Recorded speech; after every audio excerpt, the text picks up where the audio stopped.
Israel Hamas युद्ध जब से शुरू हुआ है तब से जंग में कई मोड़ देखे गए। जंग के शुरुआती दौर में ऐसा लगने लगा था कि अब नेतन्याहू की फौज गाजा पर कब्जा कर लेगी और नेतन्याहू की कसम पूरी हो जाएगी।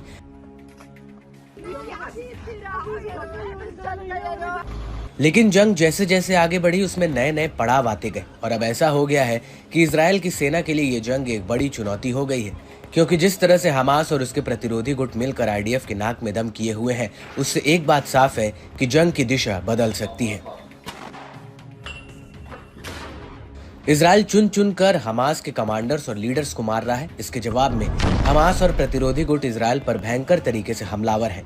लेबनान का हिजबुल्लाह आए दिन आईडीएफ और उत्तरी इजरायल पर हमलावर है।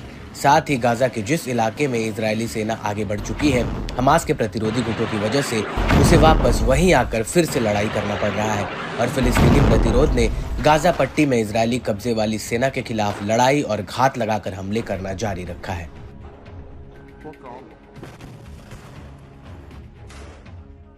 इसी कड़ी में फिलिस्तीनी प्रतिरोध सेनानियों ने गाजा पट्टी में इजरायली कब्जे वाले बलों द्वारा कब्जा किए गए ठिकानों पर एक और हमला किया। हमास के अल कसम ब्रिगेड ने गाजा और रफा से लगे शहर अल जैतून में इजरायली बलों पर जबरदस्त हमला किया। यह हमला इतना घातक था कि इसमें करीब 12 सैनिक घायल हो गए और एक सैनिक की जान चली गई। इस बात की पुष्टि खुद इजरायली रेडियो ने की है, जिसने बयान जारी कर इस बारे में जानकारी दी है। इसके साथ ही अल कसम ब्रिगेड ने भी अपने टेलीग्राम चैनल पर इस हमले के बारे में जानकारी दी। अल कसम ब्रिगेड ने घोषणा की है कि उसने गाजा शहर में अल जैतून पड़ोस के दक्षिण में घुसपैठ करने वाले दुश्मन बलों के साथ भीषण संघर्ष में लगे हुए थे, जिससे उनके बीच कई लोग मारे गए और घायल हुए। घायलों को निकालने के लिए एक यासूर हेलीकॉप्टर उतारा गया।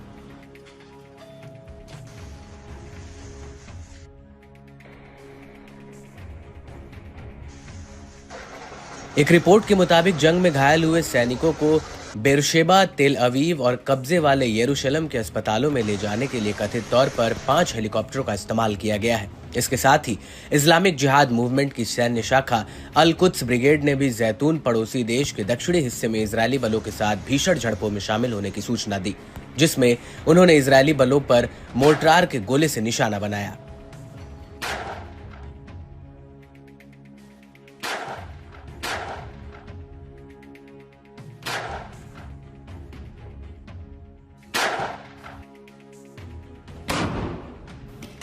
वहीं अल कसम ब्रिगेड ने कहा कि उन्होंने रफा के तेल अल सुल्तान पड़ोस में कमाल अदवान स्कूल के अंदर तैनात एक इजरायली बल को एंटी पर्सनल शेल से निशाना बनाया।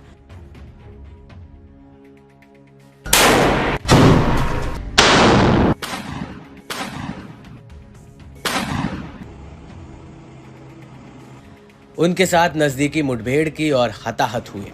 इसके साथ ही ब्रिगेड ने कहा कि उन्होंने उसी पड़ोस में 105 अल यासीन गोले और एक टेंडम शेल के साथ 4 इजरायली मरकबा टैंकों को भी निशाना बनाया।